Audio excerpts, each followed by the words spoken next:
Well, hello.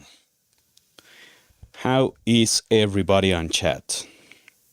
Let me just double check that the stream is working all right. Seems to be working. I have to double check, but it seems to be working. Change account. Yes. Sounds human. Yes. Okay, Will, thanks for letting me know. Okay, Will, thanks for letting. Cool. Seems to be working. Okay, I just wanted to make like a really fast, small cover for the Ask Me Anything, this MIDI thing workflow. If anyone is new in this live stream and doesn't know my channel, my name is Juan. I'm from Mexico City. I've been an audio educator for a while. I'm an audio engineer, mainly focused on audio engineering with some music background and whatnot. But my thing is technology and how can it complement music, right? So even though I have been an Ableton Live user for a really long time, when I jumped into Reaper, one of the things that I ran into is that it took me a while to get comfortable with the MIDI. So since I own a Push and I have used the Push 2 and I have the Push 3 and I did own the Push 1, it has been really hard to me to get into the MIDI workflow using Reaper. But nevertheless, I have to get into it. It's part of trying to teach Reaper online. So I've been building a huge Obsidian note page where I have a ton of suggestions and I want to run down through most of the biggest ideas that I have written inside of it. So you can probably find something new in this stream, and if not, you can probably suggest something that I can also add to it, and I will also build like whole videos on it, like just for the MIDI workflow. Some things that are like really straightforward and some other creative MIDI workarounds, right? So let's name this MIDI workflow on Reaper, something like that seems to be working. And come with me to my building thumbnails huge session that I have. How is everyone's day going? Let me check chat. Oh, I'm super zoomed in on. No, that should be working. Yeah. Why is? Oh no, it's working. It's working. Davi, it's super late for you, right? It must be late for you. You use C3? Just cold, says Will. For me, it's like not cold or not hot either. We're at 26 degrees Celsius, whatever the conversion is for Fahrenheit. I have no idea how to do that conversion. I honestly have no idea how to do that conversion. I forgot about it. 11 p.m. Well, it's kind of late. At that time, I'm like mid-second, like starting or at the middle of the second set during my work at night. MIDI in Reaper. Workflow. Ask me anything. I don't know. I hate that my computer is slowing down so much. Like it makes me feel a lot slower than it should. And I know it's not slow. I know I'm using a lot of it. Like I know. It's just I wish it didn't feel as slow, you know? I probably have some banner here that could be useful for this background. This one works. Whoop. 11 p.m. So -3. Oh, that's cold. I have never felt that temperature in my life ever. Never ever. Piano cat, remove. Chip split. There you go. Let me know what are like. I know there are 3 people watching the stream. Like, what are some of the main concerns that you usually run into when you're trying to use MIDI in Reaper? Like, any question works because your question could be someone else's question. See, that's a nice thumbnail, isn't it? Like, I think it is. -2 degrees here. Yeah, because you're like also in a cold place, like a really cold place. Let me save that here and I'll update the live stream information and we can start on the Big Obsidian page. Oh, there's like this really silly thing with YouTube live streams that I'm guessing you run into it already, Davi, that you have to have like a very specific size. Yeah, come to Mexico. We have a nice weather. Tacos are great. Like, not everything is great, but there are great things. But to be honest, I do feel like I'm getting a bit tired of it. Like I've been living here for 37 years now, almost 38. And the culture is welcoming for foreigners, is so nice with the foreigners. But the real Mexico inside of Mexico, of Mexicans dealing with Mexicans, it's not such a nice story. I have to say it. And I know we can do better. That's why it annoys me so much, you know? Like it's not a thing of just getting annoyed at it and blasting and like just, I don't know. What gets me the most is that I know we can do better. That's what really bugs me.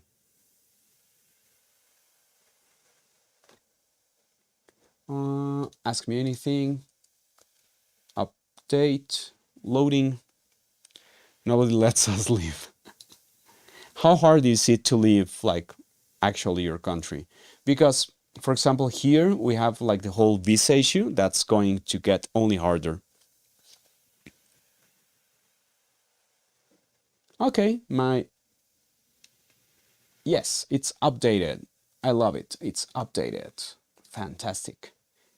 Woo! Yes, love it. Okay, let's jump into Reaper.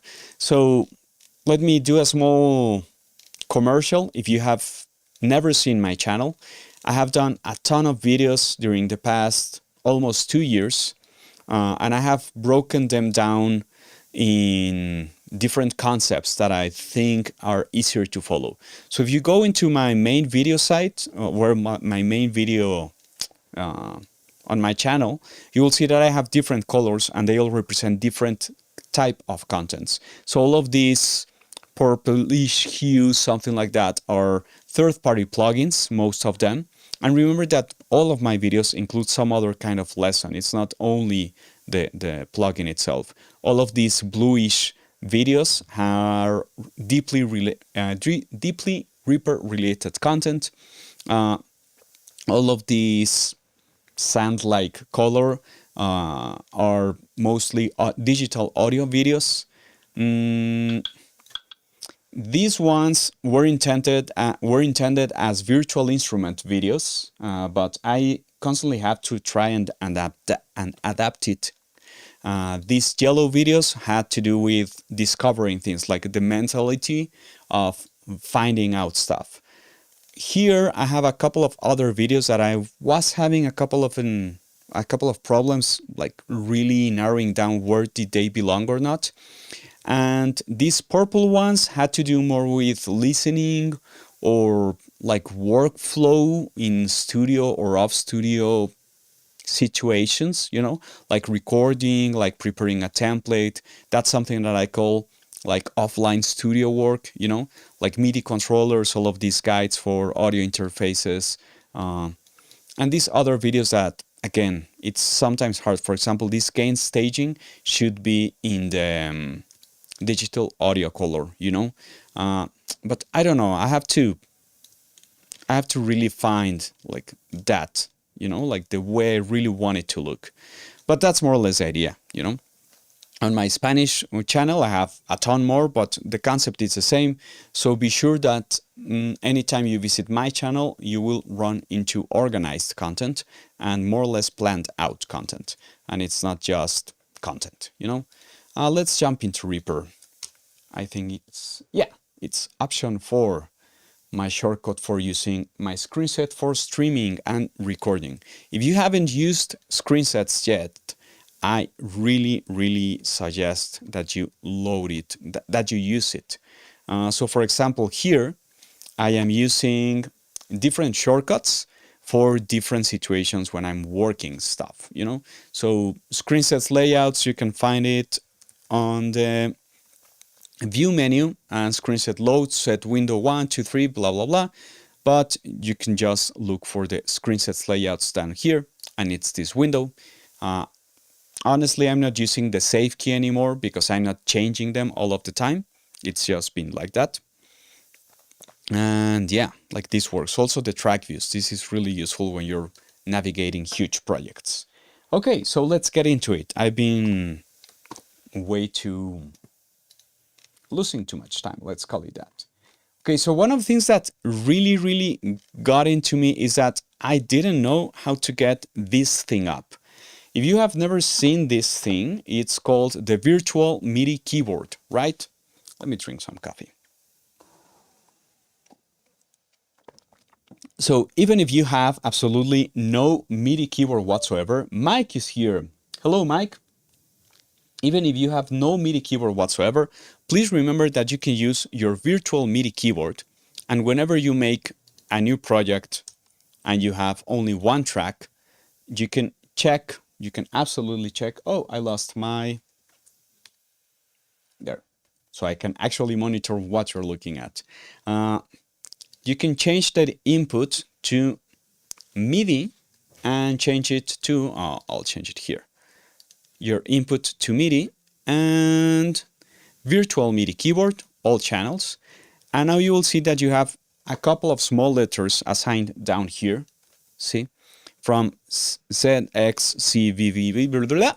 And now this is sending MIDI into my into my track, you know. And I know it because I have this small, well, this white bar that's rising whenever I hit my keys. And I can change my octaves by hitting, if I remember correctly, Alt up, I think. Let me check with a synth. Let me load a synth really fast.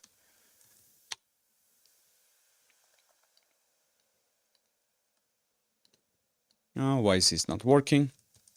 I broke it. I can always break it. I can always break any piece of software or DAW that you put up, that you put me in front of. Oh, you have to have this option selected, send all keyboard input to virtual MIDI keyboard. Sometimes this will get in the way with shortcuts that you're using, so that's why I don't like to have it on all the time. But the thing is that many DAWs or many softwares work with whatever you last click. That's a window focus. That's how you call it, right? So if I have this window focus and I hit my shortcuts, now you can listen to it. Let me check if you're listening to it. Oh, you're not listening to it. Let me check. Reaper. There you go. And let me just adjust really fast my sidechain compression so you don't listen to my mic whenever this thing is on. Oh, yes, like that. And an infinite ratio. So there you go. Now I'm muted. I'm automatically muted by the magic and wonder of audio engineering. Ha ha ha. Okay, so you can use it like that's not an issue. Like it's as easy as that. You could do it like that. I have seen so many people make great tracks using only a mouse and a keyboard. If you have invested on some MIDI keyboard of any range of any kind, if it has keys, it works. And you can use it to practice your chords. And why is this not working? I have a MIDI keyboard right here. Let me check why is it not working.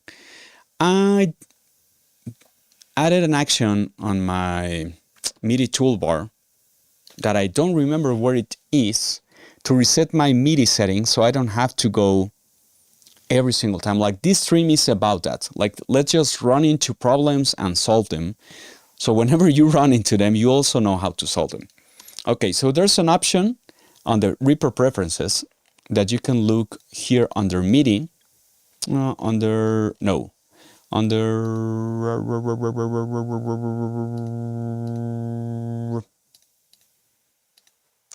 is it? MIDI, no, it's somewhere around here. I know it. I promise I know it. No, it's not appearance. It's, did they change the position of that one in a late update? It's not plugins. Like it's definitely not plugins.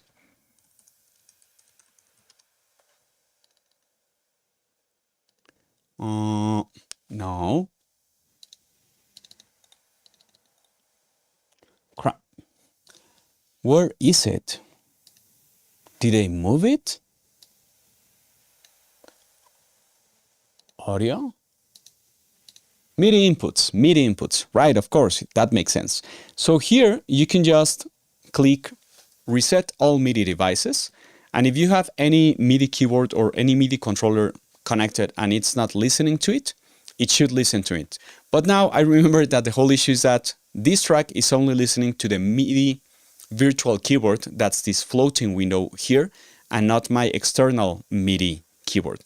So I'm going to duplicate this track and I'm going to change the input to Arturia Keylab, all channels. That way, when I use my Arturia keyboard, and whenever I use my keyboard, I have to have this one selected. Why is this not working again? I broke it again. This one is selected. There you go. So that's the only reason why you might want to have send all keyboard to virtual keyboard. So it doesn't matter what you click last, you can change an instrument. And that's one of the mindsets that I think really helps a lot. Like, even if you have only one single MIDI keyboard, you can, for example, use the Arturia keylab. Let's use two Arturia keylabs. So this is keylab MIDI channel 1, and this is keylab MIDI channel 2, right? So this is like just mindset for having a really efficient studio when you're working. So I have two different sounds. Let me change the patch of one of these. Yeah, that one works. And this one, the first track is going to listen to the Arturia keylab channel 1 only, and the second track is going to listen to Arturia keylab channel 2. That way, whenever I have this one, let me open up my cam. There we go. Come, follow me. My camera is not following me. Well, move yourself over here. There you go. So whenever I'm playing only on channel 1 that I can always select on my keyboard, the first track will always be playing. And if I do channel 2, why is this not working again? I broke it. I can keep on breaking stuff all of the time.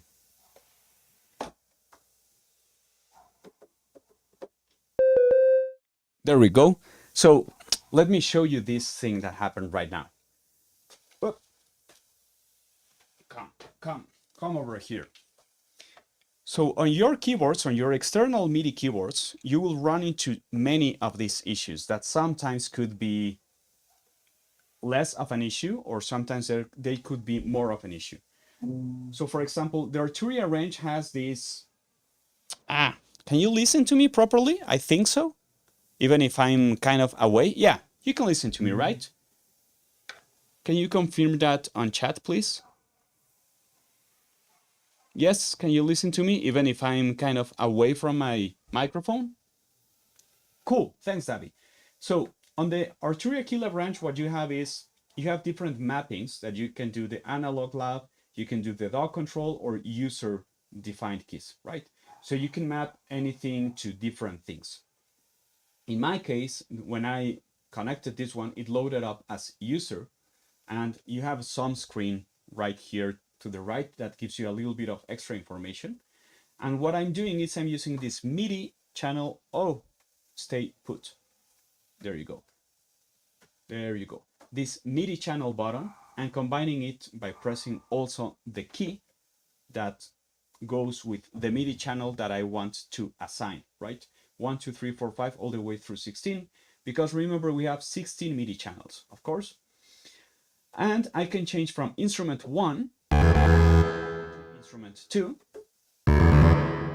This time is not working because of how I have mapped, since I am using my user 1. But whenever I go to the default one and I use MIDI channel 1 and MIDI channel 2,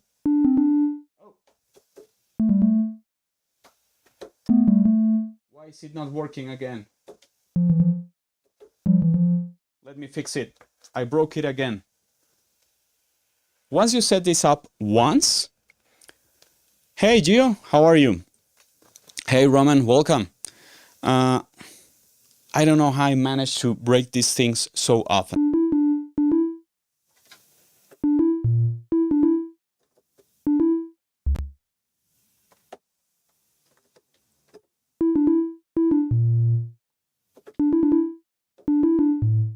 Wait, what did I broke again?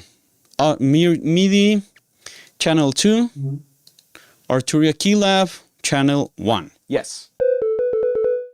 Let me reset again all the MIDI devices. There you go. Sometimes that solves everything.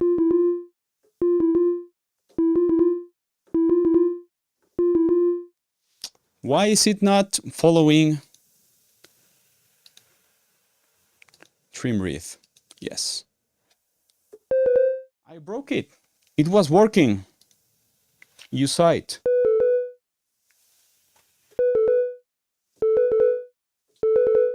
MIDI channel 1, no. Analog lab, user.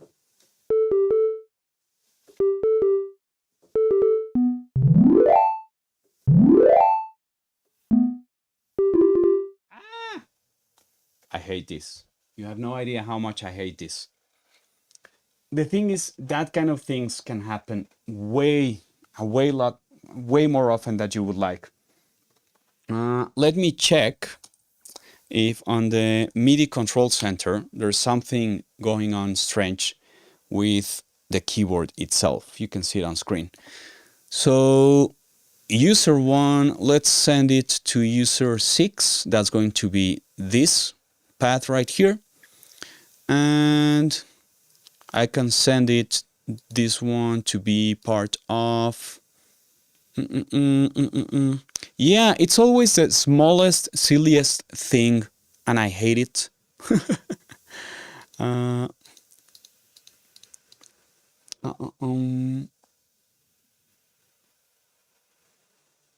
Yes, this is going to be not channel 10, this is going to be user channel.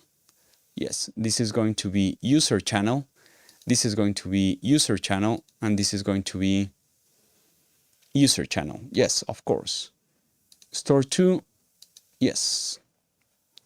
Okay, so map select, user 6. There we go. That's the only thing that was going on. Like, for whatever reason, the preset that was loaded into the keyboard itself had assigned a channel to the keys themselves. So even if I changed the whole MIDI channel the keyboard was using, Reaper would never see that because the keys themselves were assigned to another MIDI channel by default. The fun thing with that kind of configuration is that you can use this kind of continue without saving. You can use this kind of division of your own keyboard. So for example, people like enjoy sometimes using pads for this. So my pads are on channel 1, and maybe all of my harmony, I will write it through channel 2. And I don't have to start changing the MIDI channel of my whole keyboard or my MIDI controller. And maybe I use this through channel 3, my faders, and maybe I use my knobs through channel 4. That lets me, for example, have always my drums in a different track. That could be this one, that whenever it's armed, I can only assign it MIDI input Arturia Keylab 1, and it will only listen to the pads of my keyboard. And that's great. But let's jump into the editing side of it, because if you're not, like I'm not skilled at playing keyboard, like I'm really not. Let's get the camera again on me. So I'm not really skilled at playing the keyboard, so I always have to edit myself. Or sometimes I find myself a lot more comfortable by just holding the chord, like getting it down somehow at my own speed, or like lowering the tempo and then bringing it back up and then doing something with it, right? So let's suppose for a moment that you have a blank session, a brand new session. I do suggest that you start working on your floating or your custom toolbars. And I have to build one for my MIDI workflow whenever I'm just working like that. So I could use insert track from template, and I could insert an instrument that could be my XOXLN multi-out. If you're not using track templates, like spend a little bit of time on that. It's super useful.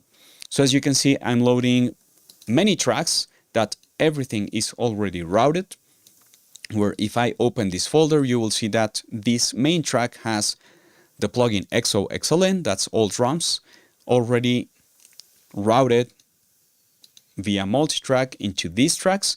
So even if I wanted to record only the audio of it, I could just hit record on all of this, hit play. Let me see if this one is synced. Yeah.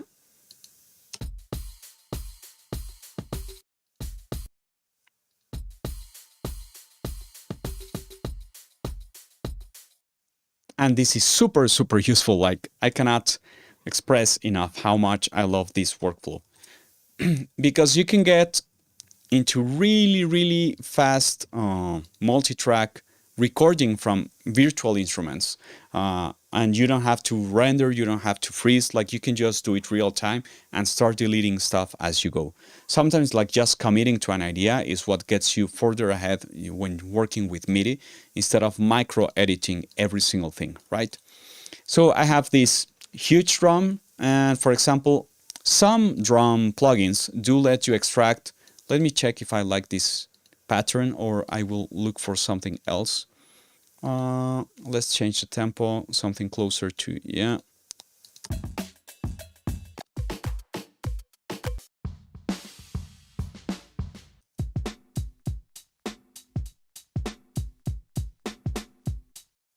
On many of my videos, Roman, where you have, where I'm sharing a very specific thing, you can either check my Reaper user on the Reaper stash. Let me open that so you can, and I'll share it on the chat. Reaper stash, my stash. There you go. And you can find me also on the subreddit, and down underneath you can find a link to the Discord where I'm at, that Mike was so kind to build for all of us. So what I was saying is that on most of my videos, what I'm sharing, when I'm sharing some sort of template, I always share the link on how to download it, and it links you to Gumroad, or in some cases you can access to my stash right here. On my Gumroad, I have, everything is free, so I'm not trying to get rich out of like some dumb thing. What's my Gumroad? Let me check. I don't remember my username at Gumroad. Gumroad. Glitch, no, Gumroad.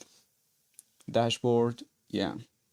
Woo, I have $7 on my Gumroad. Cool, donations are always nice. Let's look for, oh yeah, for example, my one Keylab plus 4 channels, like the thing that I did with my Keylab Arturia, like you can download it that for free on my, yeah, on my Gumroad. I should update the name, but right now is juanchis.gumroad.com. I have a couple of things that are downloadable for Reaper sessions, for listening stuff. For example, my overhead recordings, that I have a full video on YouTube on that. The TDR Nova comparison, that I have a full video on that, and so forth. Yeah, like either here or, oh yeah, I built a multi-output for UV workstation when they released Noctua with Venus Theory. Like that's a fun thing to play around with. And here is the Keylab setup of 1, 2, 3, and 4, and just load that. Or on Reaper Stash, like you can find me there as well. Okay. So as I was saying, many of the drum plugins let you already like just extract the MIDI out of them. So I'm just going to drag the MIDI into my session, and I might remind you that I'm always using some sort of shortcuts to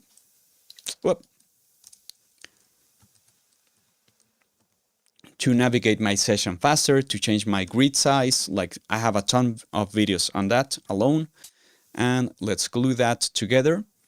And whenever I'm trying to start editing this, like maybe I like this idea at first.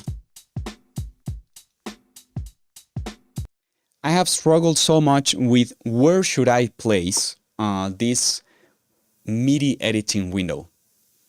Like I have thought this for so much time. I even tried it for a while where I have it at Ableton because that's where I'm used to, you know, and I have it down here because that's how Ableton places it. But sometimes, I don't know, I feel like I'm stuck with the mixer right next to it, and I feel like I'm missing space. I know I can live with it. Like, I don't know, I just have to really get used to it. So let's think for a second that you're editing something like this, drums, right? And you don't know which thing is what. So I'm also building this custom toolbar icon that I'm editing with icons and everything. And I have this action set up here that's preview note. preview notes when inserting or editing. I'm going to leave this one up here for a moment. And you know what? I'm going to dock it for this video only. So you can always see what I'm talking about. Dock it, but I don't want it there. I want it instead of my mixer. There we go. And we'll figure out a way to look at everything. It might get cluttered. Let me make myself smaller again and go up here. And remove the comment. There we go. So I can use the preview notes when inserting or editing that I have on this right here. So whenever I touch the notes, I should listen. I don't know why I'm not listening to them. Let me check. There you go.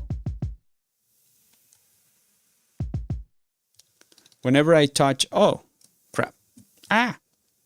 See, there you go. Whenever I'm scrolling through the notes, I should be able to always listen to what I'm about to hit. In the case of drums, it's really strange for me that you only see for C2, C3, and such. So what you can do here is, I also have another shortcut right here. That's load, no, it's drum map. Yeah, it's drum map. Named notes, right? Like I have an option to load a mapping that's assigned to these keys, right? So for example, I can only load the XO plugin names already assigned. And now I have my kick one, my snare. Let me zoom in. My kick one, my snare, my hi-hat, and that works. Like that's super useful.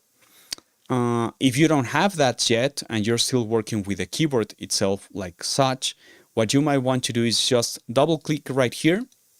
It's right click or double click. I always forget. Oh, it's closer to the edge, I think. There you go. And you can write, this is a drum, right? And you assign that once, only once for the plugin that you're using the most. And you save this, like you save this mapping. For example, you can load, oh, where is it?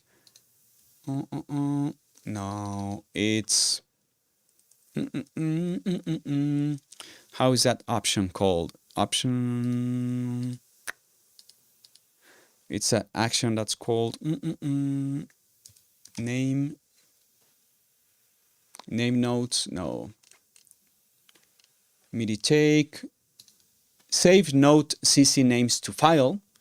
And what I have here is precisely just an action that opens the load notes CC names to file. Well, load CC notes name. Like that's the only thing that's going on. I don't need to have this because I only use it every time I get a new instrument that really needs it. Otherwise, like that's not even a thing that you should worry about. But you do it only once and now you have it. Now you will find yourself in the small issue that you will be seeing all of these extra notes that aren't really useful and are just taking space from you. You can either try zooming in vertically right here, but it can get, again, a little bit cluttered. So there's an action that you can use. Please remember that you can ask any question, like just pop the question and I'm looking at the chat right here. So you might want to narrow down the amount of keys that you're seeing so you only see those that are right there. So you can look for the action show. It's hide unused and unnamed note rows. And if I run this action, you will see that I'm only looking at my drum actions and my drum notes, right? And now it's easier to write my drum parts because I'm looking at this. Even if you go back into the keyboard mode, the thing is that I like this more at sight on my left, but it is what it is. It is what it is. Feed the Cat has cool MIDI editor actions. I'll take note of that. Let me take a note of that so I can look into it. Feed the Cat. Oh, Feed the Cat. MIDI editor actions. Thanks for the suggestion, Roman. Okay, so it's easier to navigate right here, right?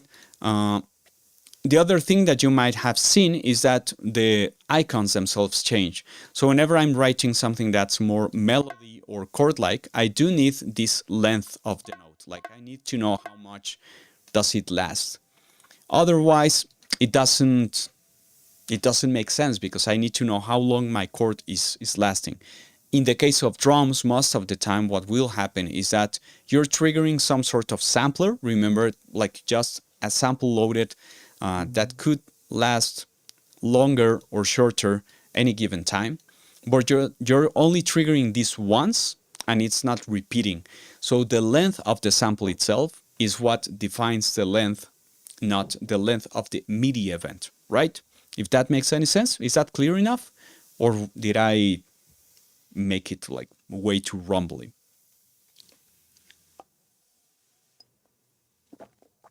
If you have never tried Mexican coffee, like you have to try Mexican coffee.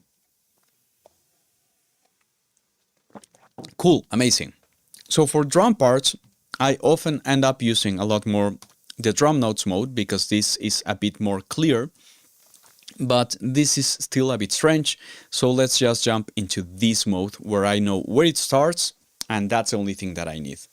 I also have a couple of extra icons here that let me change the icons, the colors of the events per pitch. So I have a bigger clarity of what's kick drum, what's snare, and it's not all looking red or whatever color I have, or MIDI channel or velocity related, right? If you're editing velocity, then this makes sense, right? Let's change this into velocity, and you will see that all of this does make sense whenever I'm editing MIDI, because now I want to know where my accents are, you know? So maybe I want to add claps here. I can just double click it and it's going to insert, because again, I'm not worried about the length of the note. I'm not worried about this length, that if I go into this view, whoop, it's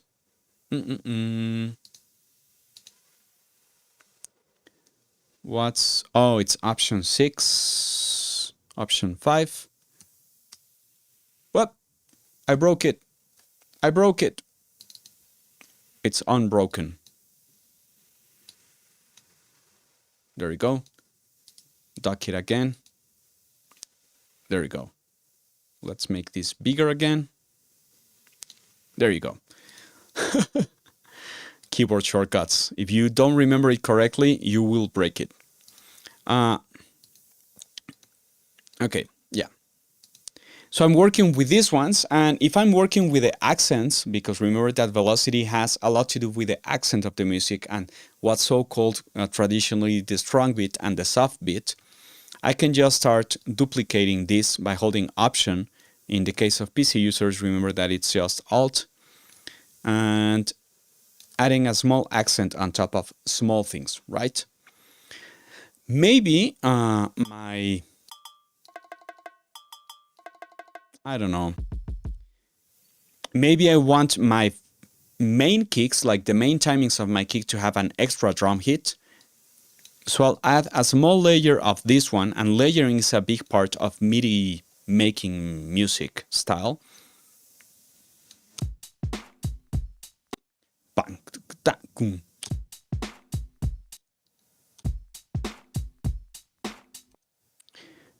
We could go deeper into the whole idea of why you should really care about the transients, but that's not an issue right now.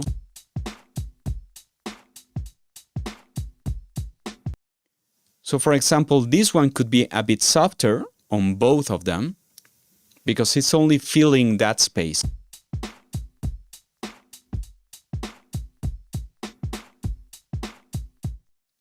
Right? And if you like that one, what's a shortcut that I built for navigating this horizontally?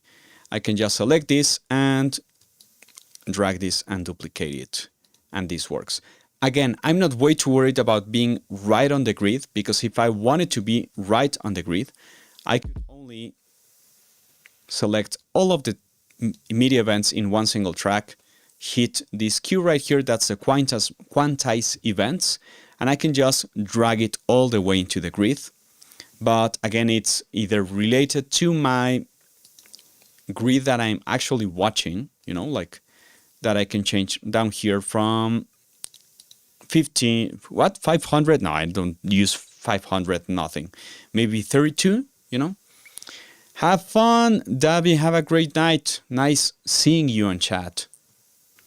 And I can just like make it work right there. But let's start jumping into some odd things that will happen when you're editing MIDI. Okay, so workflow, no, MIDI editing. Okay, you can start dragging your notes in some direction that you might want to use or not. This is especially useful when you're building chords. So let's suppose we have that drum loop for whatever reason. And I'm just going to load another Surge XT. And let's bring some harmonic. Good night, Davi. Oh, the sun is right on my face. Let me close the window. The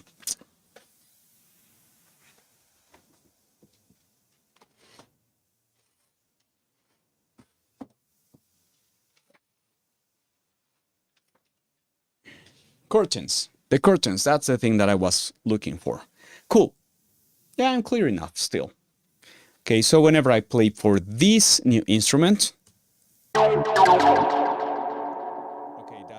that's way too. Let's do something softer. Yeah, that works. And let's suppose that I don't have a MIDI keyboard, and let's suppose that I'm beyond slow for playing my keys, right?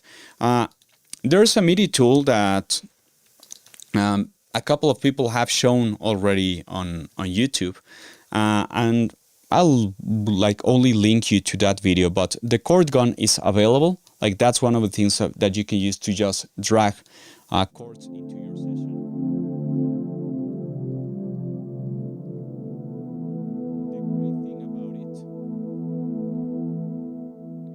The great thing about it is that you can choose any scale whatsoever and start composing any progression that you might want to use.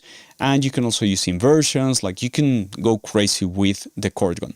If you have like absolutely no skills whatsoever, like let's suppose that you don't even have the chord gun at hand, what you can do is go down here where you have this key snap that it's not really clear because of the way my theme is set, and I should check up on it because that's hard to see. Okay, so I'm clicking on this key snap button right here, and I'm picking a scale, right? Let's go into D minor, natural minor, and I can even drag, like I can show like the different types of chords that I have for this, so I can drag them into it. I could do it, but I'm going to use more my mouse modifiers that I did a longer video on it on previous weeks because I have been way too busy. So whenever you go into your Reaper preferences, if you want to modify your actions for your piano editor, you have to make sure that the context is set up to MIDI editor. Melodic minor is best. Well, that also works. It depends on the vibe that you're looking for. Okay, MIDI editor. You have your right drag actions. No, wait. MIDI piano roll. This one's the one I'm looking for. And I can just hold Control, insert a note, and drag to extend or change the pitch, right? And these are the actions that I have available on my... These are the actions that I have available with my mouse. So let's suppose that I'm in D minor, and let's suppose that I don't have to start. Remember, if you have no knowledge about music, you don't have to start on your first chord to be D minor. It has more to do with the relationship of the melody and how the chord evolves, but it doesn't have to be so final. Like it can be ambiguous for a bit and it's fine. Like just let it go.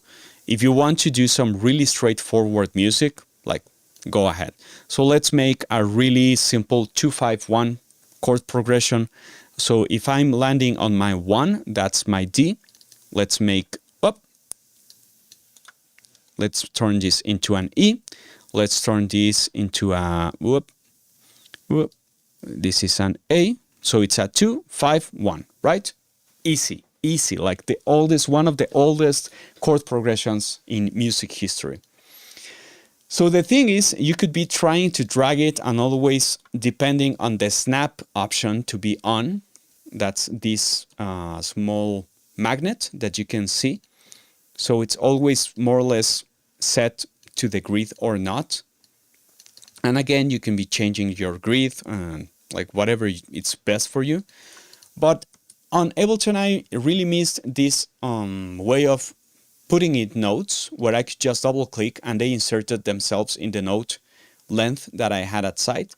So let's suppose that I want to write at 2-5-1 and I don't want to be dragging everything. I just go into the E and I change my length. Oh, see, those type of zoom in horizontally, zoom to context, option, no, zoom out, yeah.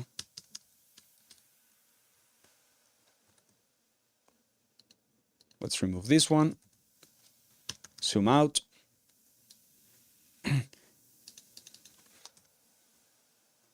It's how many? Yeah, it's that many bars, cool. So I want to do 1 chord per bar. And I'm going to change my grid size first. I'm just going to double click this. I have my key snap on. Why am I again on C major? I want to be on D minor. Natural minor. There we go. I'll just write E, A, D, and D, right? And if I want to build up triads from this, I can just copy, paste, but there's a not behavior with the MIDI editor right here, because as you can see, what Reaper did is it copied and pasted forcefully to the right. And that's super strange. Like that's like I get it. I understand why it does it, but it doesn't make sense for me. So what I did is I ended up doing, let me show you this action that I have right here. It's a really strange name of an action.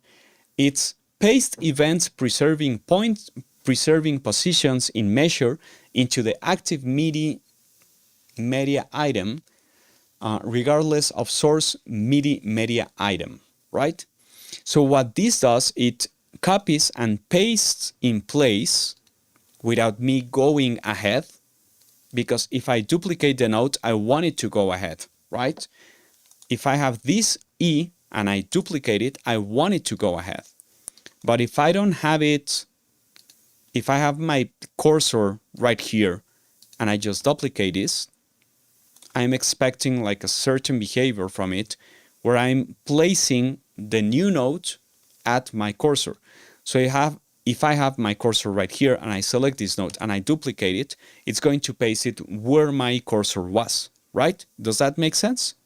But if I'm trying to copy and paste this note, copy, Command C and Command V, it could also paste it all the way over there. What I want to do is to paste the event preserving the position.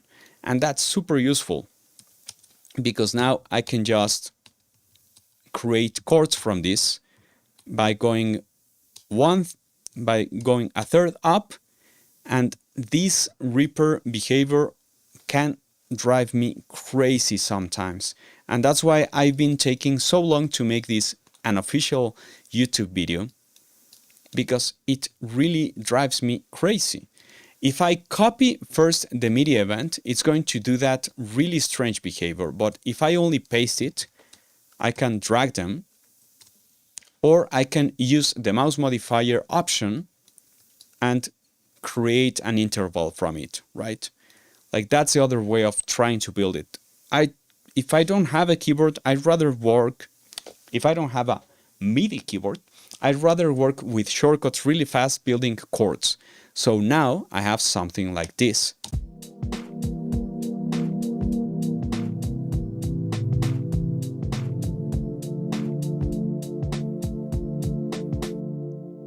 So for example, we wanted to do some melodic minor trickery. So let's do the seventh here, you know? So it's a dominant chord, and now I have available for the melody right there, the melodic minor.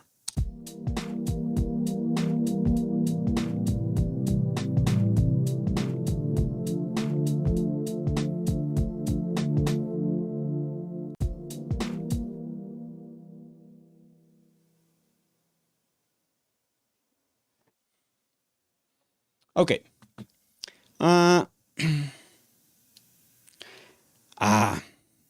Okay. So copying and pasting MIDI events in Reaper can be really strange in that sense, because what you want for things to happen is that it doesn't move them around to wherever it to wherever it wants in any place of the timeline, you know, like you want it to maybe just copy and paste it, but wherever you really want it to be pasted. Like you don't want it to go like just anywhere. Does that make sense? Paste events, you know, like if you see most of my copy or duplicate events, like it has like different shortcuts because I'm expecting different things from it. And I had to really work to find different shortcuts for that. And I had to take notes because otherwise I was going to forget all of those MIDI shortcuts. And I will share all of those in the video that I will make. And they will be in the description as well. But it's important to have all of those shortcuts really, really clear in my head, or what I am expecting from all of them, right? So another thing that I find is really strange for the MIDI workflow is the navigation of the project itself. So for example, if I'm building a bigger project, let's load this one just for a second, and let's make this shorter. Maybe I have a couple of more tracks and I have this.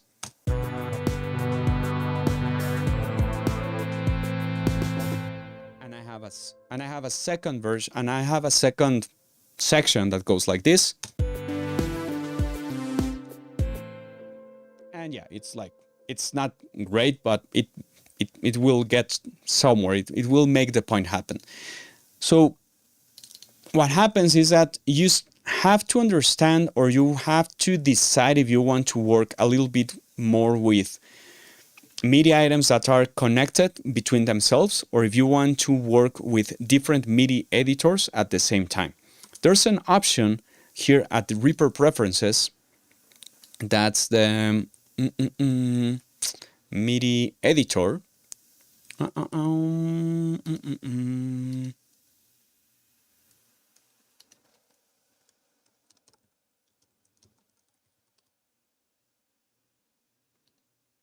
Oh, no, it's not there. It's right here. Yeah. It's not going to... Now it will fit. So if you right click right here on the track section of the MIDI editor, you will see that you will find the option one MIDI editor per media item, track, or project. I don't think media item is really useful because it's going to open one floating window per every single MIDI media item, right? And if you have all of this going on, like you're going to have 1, 2, 3, 4, 5, 6, 7, well, like it doesn't make any sense. In any case, the two that I think are most useful is having one MIDI editor per track or per project, because that way, whenever I open up this one or I open up this other one, you will see that they even preserve their own configuration depending on which one I'm looking at or which one I have at sight, right? Like I think that's far more useful, especially if you're working per track basis for whatever reason. I think that whenever you're making music using only MIDI, you have to think very vertically and horizontally at the same time of the whole arrangement that you're building.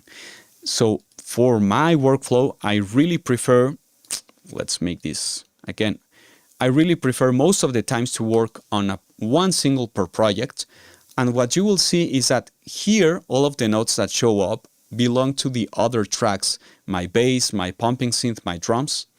Because if I'm only looking at the track, it's fine, you know, like I can work with this and I can open it and I'm only looking at this and I'm only looking at the drums and that works. But maybe if you're only working with drums, you don't need to look at the chords. So maybe it's not useful. You could probably add on your custom toolbar a way of switching from one view to another instead of right-clicking and going into this, or some cycle action that you can load into here. Let's build a cycle action for that, just so we can test it out. Cycle action editor. Let's create add cycle action, and let's call it what is it? MIDI editor view. When you're trying to build cycle actions, what you want to do is to copy the ID of the action that you're looking at. So on my action list, let me get out of the way. On my action list, I will look for my MIDI editor and I will change the view MIDI per project. No, what's the option?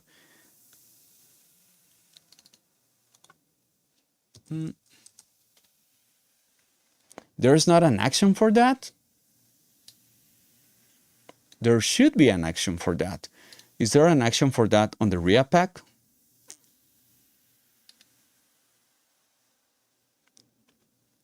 Yeah, one per project, I think it's safer because you have a bigger picture of it. And even if you don't want to see the rest of the tracks, what you can end up doing if you're working per project is that let me open this one. Cool.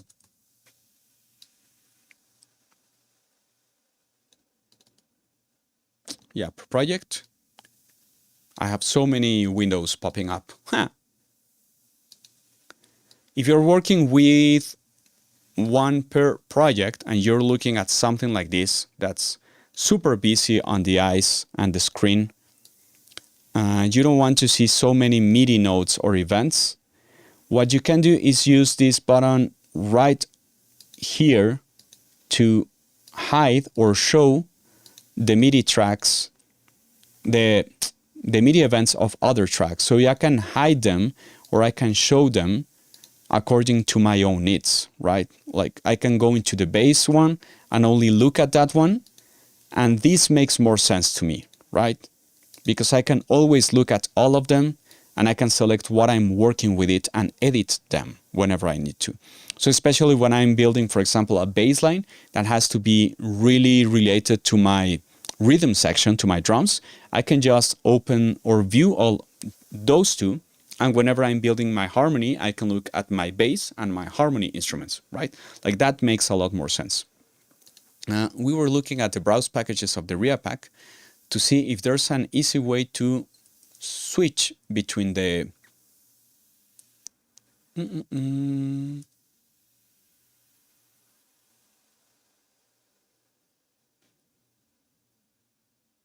yes, I'll update whatever. MIDI editor view. Toggle MIDI preview.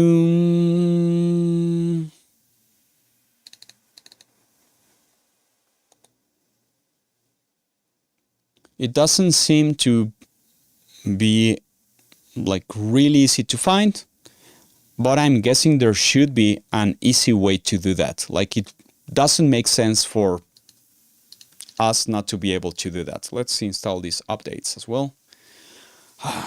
And yeah, like the workflow of MIDI in Reaper, in my experience, has been really slow to adapt into, especially because Reaper for me is more of an audio yeah, like an audio environment to do a ton of stuff with it. But let's keep on moving. So that's the way that you can work around all of your different tracks and build chords and whatever. And again, using the color switching, you can channel, right? You can just look at all of the different ones and have them in different colors whenever you need it. And like, I think that's the things that make it faster, and you have to spend time building that part of it. I can happily upload these kind of custom toolbars when I'm more comfortable with it, but I have my switching adaptive grids. These options are really useful. Let me show you those. Let's suppose that we are working again with only this loop right here.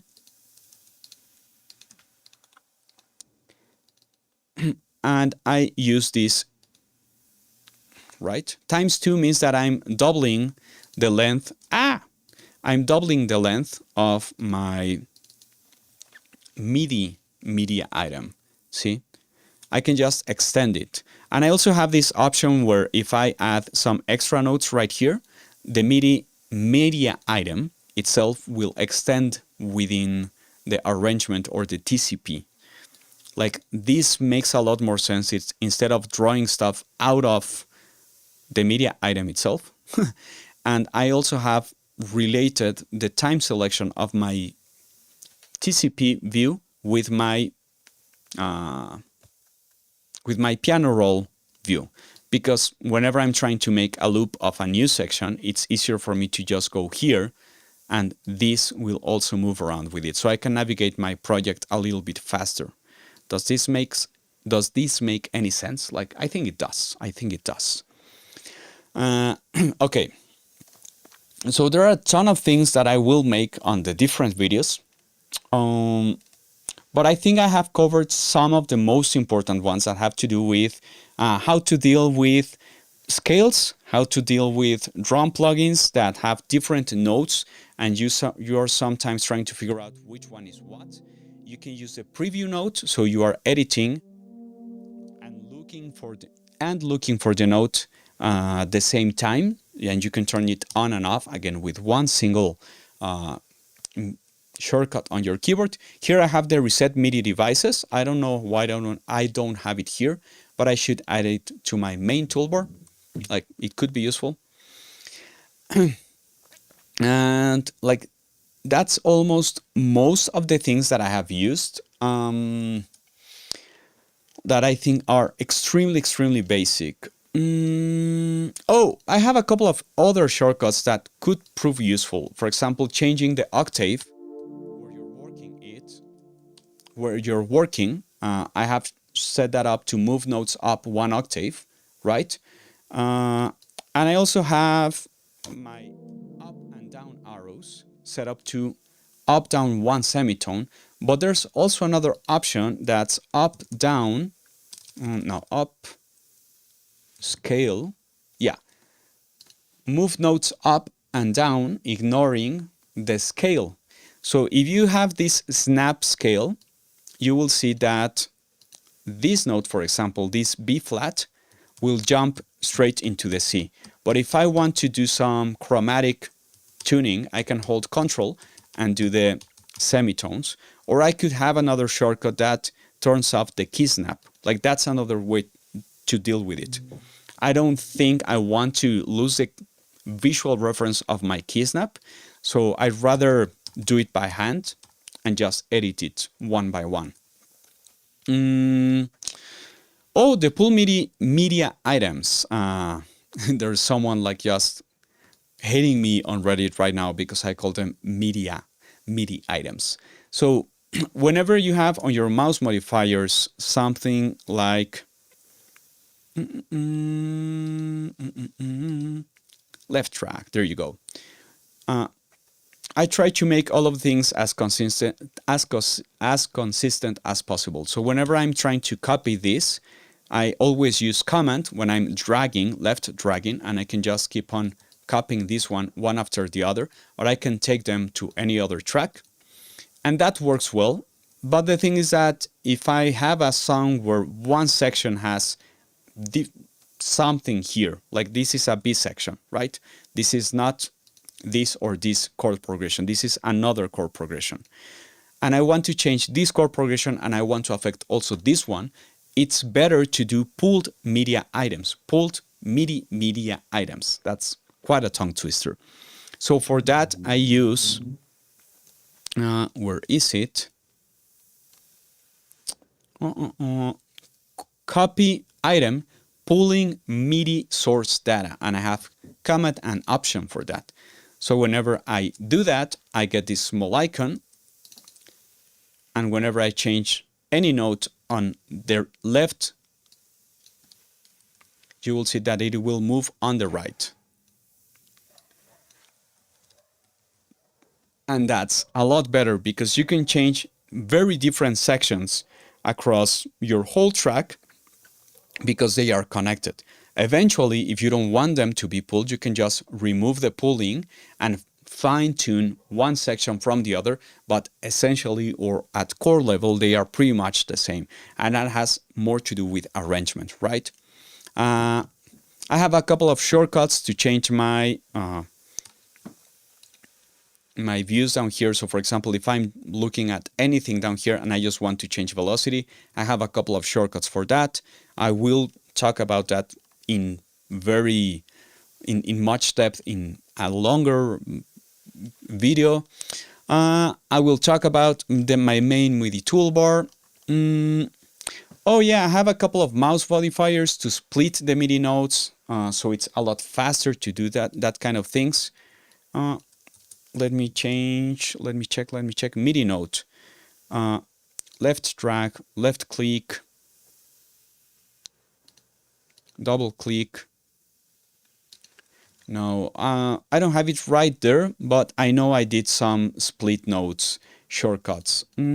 Split notes on grid. So for example, with Command E, I could change my grid. So for example, if I have this right here, right, these chords, and I want to do triplets, I could go down here and move into triplets, or I can just use my shortcuts on my keyboard to move into triplets, and now I can only hit Command E and this will make that splitting, right?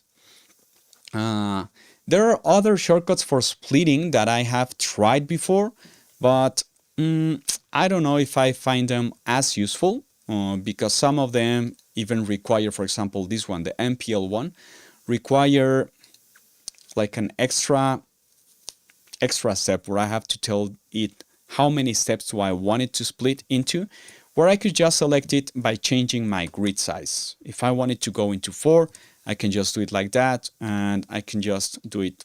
I think it's a lot faster. Like, I don't know. For me, it just makes sense.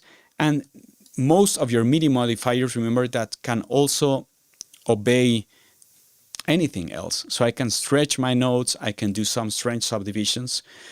So for example, one of the old school Ableton tricks that we used to do is, for example, if you wanted to do some, let's do it like that. Let's shorten this one. Let's duplicate this. Oh, why is it moving oddly in strange subdivisions? Oh, there you go. No. And I want a third one from this. Let's suppose this one doesn't exist. And I want to make some sort of quintuplet, right? I just write 5 of these and I drag the edge and I just push it into, because I don't have a quintuplet grid, right? And now I have quintuplets in one single bar.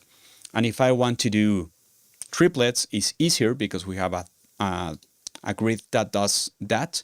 But what if I want to do 5, 6, 7, and I want to go into crazier measures? Now I have 7, right? And like, that's super useful. That's really, really useful when you're trying to go crazier into rhythmic experimentation. Overall, like, the MIDI workflow within Reaper, again, for me, is kind of strange. It's not as straightforward as it might seem. But again, like, whatever you need to solve regarding MIDI, most of the times has to do either with the MIDI keyboard not being detected properly or the shortcut not doing what you're expecting it to do. And that's super strange because it can drive one crazy, oneself crazy if it's not acting like expected. So some of the actions that you might need at the top of your fingers are shortening notes, extending notes, moving up or down the scale, navigating your piano roll, and like pretty much that's it, or changing from one track to another. Some people might even enjoy having this full screen because if you have a huge project and all of your media items are at sight, you know, and you can just look at all of them down here and you can start jumping from one track to another and edit and only look at the media events, like that also works. But the automation section might be harder to run into using also the pooled automation items. And yeah, like that's more or less the stuff that I wanted to talk about in this live stream, you know? Like it's strange how you might find your own workflow. There are a ton of videos on the perfect MIDI settings, and I think it only has to do with the way you envision your workflow and the way you feel more comfortable with it. Like use whatever suits best. If you like this kind of videos, like go look into my YouTube channel. I have a ton of other videos that I have building up across the past almost 2 years now. Oh, it's not this one, it's this one. And I have a ton of topics where I'm also talking a lot about workflow in a more straightforward. Oh, Jason, there you are. My channel, yes. Ooh, Toucan Studios, go check him out. Videos. Like, go into it and check. I have a ton of videos that you might enjoy. I will start making some end of the year streams to check on many plugins that I find interesting, or some small projects, and some Ask Me Anything sessions with different topics on my mind. I've been building my own studio for some years now, and it's this thing you see at the back of my head. And even though it's not a closed, soundproof environment, it's a really precise environment. And the only thing that I think is the huge difference is that I have taken a lot of time thinking on the workflow, on what's best for my workflow, right?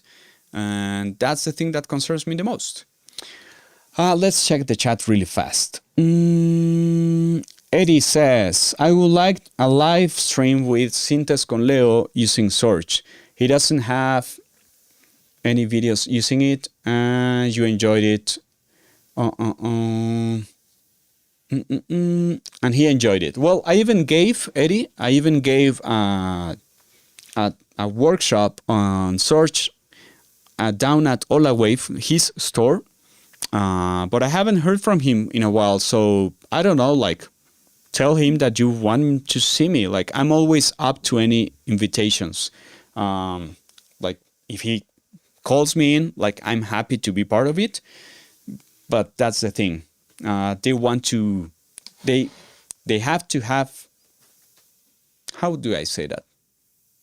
They should show some interest on having me there, because I have been trying to support that community for some years now.